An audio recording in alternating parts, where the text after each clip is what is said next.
Shalom buat kita semuanya. Perkenalkan, nama saya Vera Brubangun. Kali ini saya akan membawakan contoh khotbah topikal dengan tema menang atas kekhawatiran dan ketakutan. Nah, kita bersatu di dalam doa. Bapa kami yang di surga, terima kasih banyak Tuhan atas penyertaan Tuhan pada kami sampai pada saat ini. Kami tetap dalam keadaan baik-baik saja. Bapa yang baik, sebentar Tuhan kami ingin mendengarkan firman Tuhan. Engkau yang memberkati kami supaya firman-Mu dapat masuk dalam hati dan pikiran kami, dan firman-Mu dapat kami laksanakan di dalam kehidupan kami sehari-hari dengan baik. Di dalam nama Yesus kami berdoa dan mengucap syukur. Amin.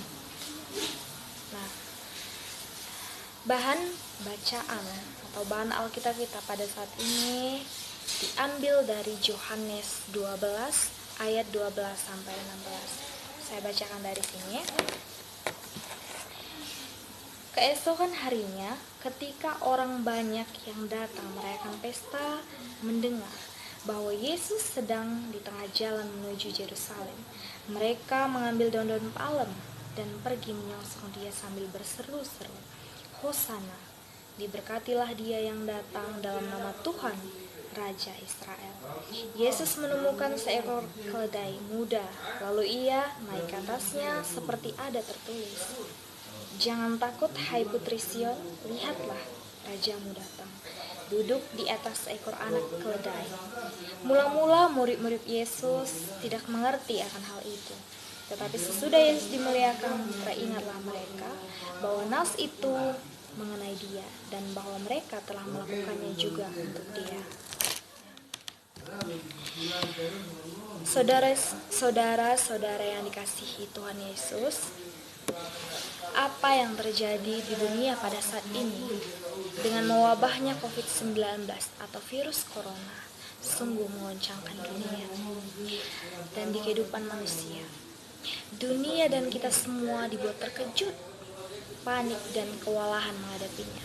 Bayangkan, hanya dalam waktu kurang lebih 4 bulan saja, virus ini sudah mewabah ke lebih dari 180 negara di dunia dan sudah menimbulkan banyak korban yang meninggal. Dan yang menjadi korbannya tidak pandang bulu, tua, muda, bahkan saja orang biasa. Tetapi para pemimpin negara, politikus, dokter, artis, dan kaum selebriti, bahkan pendeta sekalipun menjadi korban dari virus corona ini. Saudara-saudara, ketika masa sulit dan kesusahan menimpa hidup manusia, wajar kalau muncul berbagai kekhawatiran dan ketakutan. Nah, ada perbedaan antara kekhawatiran dan ketakutan. Ketakutan adalah rasa takut menghadapi suatu objek yang benar-benar di hadapan kita. Misalnya, kita takut terhadap ular atau penjahat. Sedangkan kekhawatiran adalah perasaan takut terhadap suatu objek yang belum pasti ada di hadapan kita.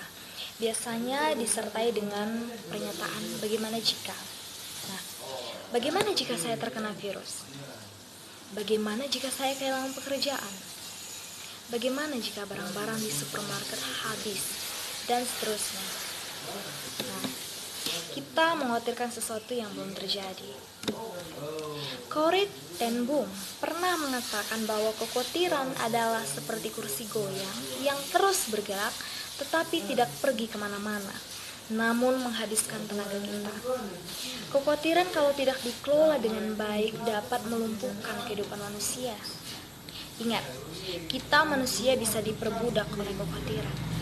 Dan rasa khawatir itulah yang bisa menjadi virus global dan menyebar kemana-mana dengan cepat yang Saudara-saudara, kekhawatiran bisa terjadi kepada siapapun termasuk kepada kita sebagai orang Kristen. Oleh sebab itu, ketika orang Kristen mengalami kekhawatiran, itu berarti yang pertama, kita adalah manusia biasa dan bukan Superman.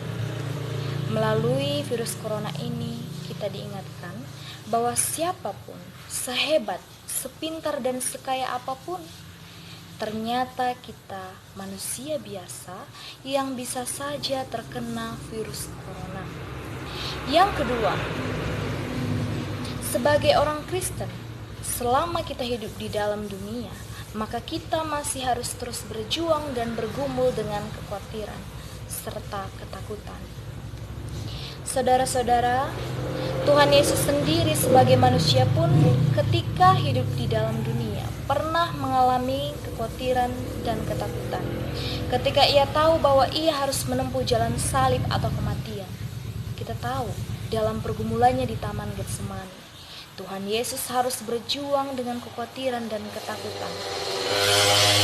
Dalam Matius 26 ayat 38 dikatakan, "Hatiku sangat sedih, seperti mau mati rasanya." Bahkan dalam Lukas 22 ayat 44 dikatakan, "Ia sangat ketakutan, peluhnya menjadi seperti titik-titik darah yang bertetesan ke tanah." Ini menunjukkan bahwa Tuhan Yesus pun pernah berjuang dengan kekhawatiran dan ketakutan yang ia hadapi.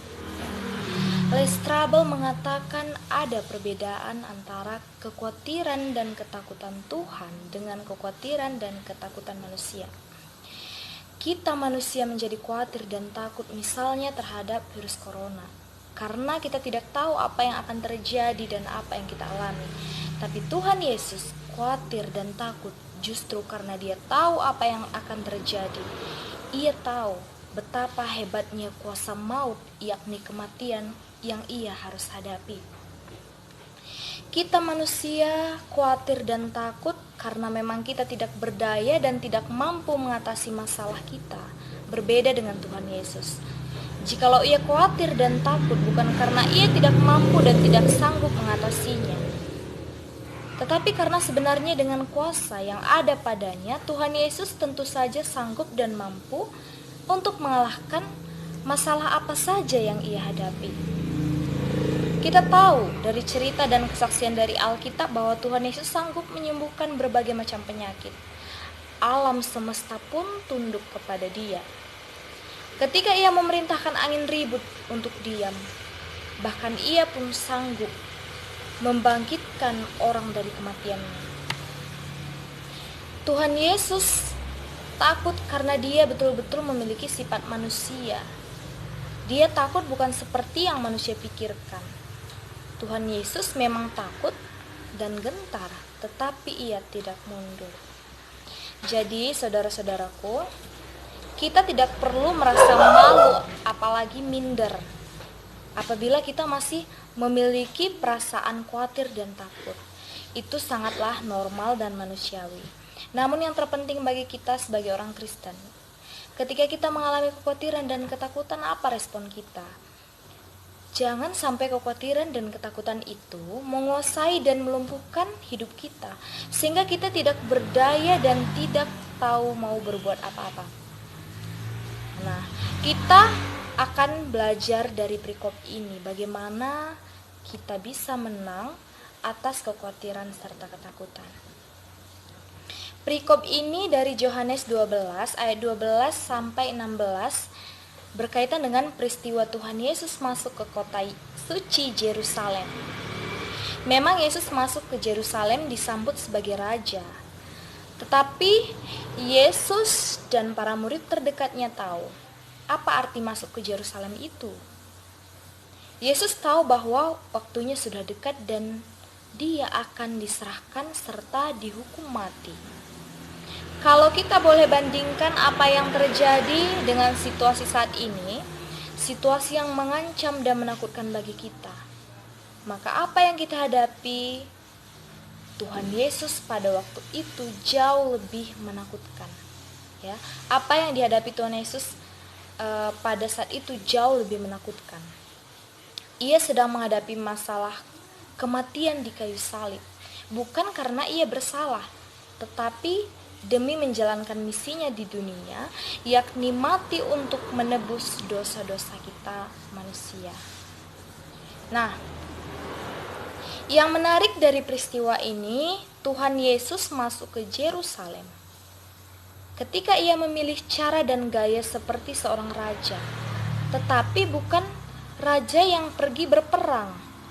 Oleh sebab itu, ia tidak menunggang kuda, yang dimana kuda adalah lambang peperangan, tetapi ia naik keledai. Keledai adalah binatang lambang perdamaian dan kasih sayang. Kita perhatikan di sini, saudara-saudara, ketika kematiannya begitu dekat terbayang, ternyata Yesus masih mengingat dan peduli orang lain. Ia datang ke kota Yerusalem yang menolaknya untuk menawarkan perdamaian dan kasih sayang. Tindakan Yesus ini bisa menjadi teladan bagi kita semua. Dalam situasi yang mencekam dan menakutkan ini, jangan kita hanya berdiam diri di rumah dan tidak berbuat apa-apa. Tetapi kita harus menjalankan apa yang menjadi bagian dan panggilan kita, baik secara individu sebagai seorang Kristen maupun di gereja. Saat inilah waktu yang tepat kita bisa menjadi berkat dan menjadi saksi Kristus dan menawarkan dan membagikan perdamaian dan kasih sayang kepada orang-orang di sekeliling kita walau kita berada di rumah. Saudara-saudara, melalui pandemi ini kita disadarkan bahwa manusia tidak bisa hidup hanya untuk dirinya sendiri, tetapi kita saling membutuhkan. Oleh sebab itu, kita harus saling peduli, saling memberikan dan saling berbagi satu dengan yang lain. Bukankah hal ini seharusnya terjadi di dalam kehidupan kita manusia? Kepedulian dan solidaritas terhadap sesama. Saudara-saudara, Tuhan Yesus terus berjalan menuju dan menghadapi jalan salib atau kematiannya dengan tenang dan damai. Sikap inilah yang dibutuhkan bagi kita sebagai orang Kristen menghadapi pandemi virus corona ini. Kita harus tetap waspada dan tenang di tengah-tengah segala kekhawatiran dan ketakutan kita. Saudara-saudara, percayalah bahwa Tuhan turut bekerja dan menolong kita dalam masa-masa sulit ini. Ia tahu mau menjadikan momen ini menjadi kesempatan agar hidup kita sebagai pengikutnya berubah dan iman kita bertumbuh. Tuhan memberkati kita semua. Amin. Kita bersatu di dalam doa.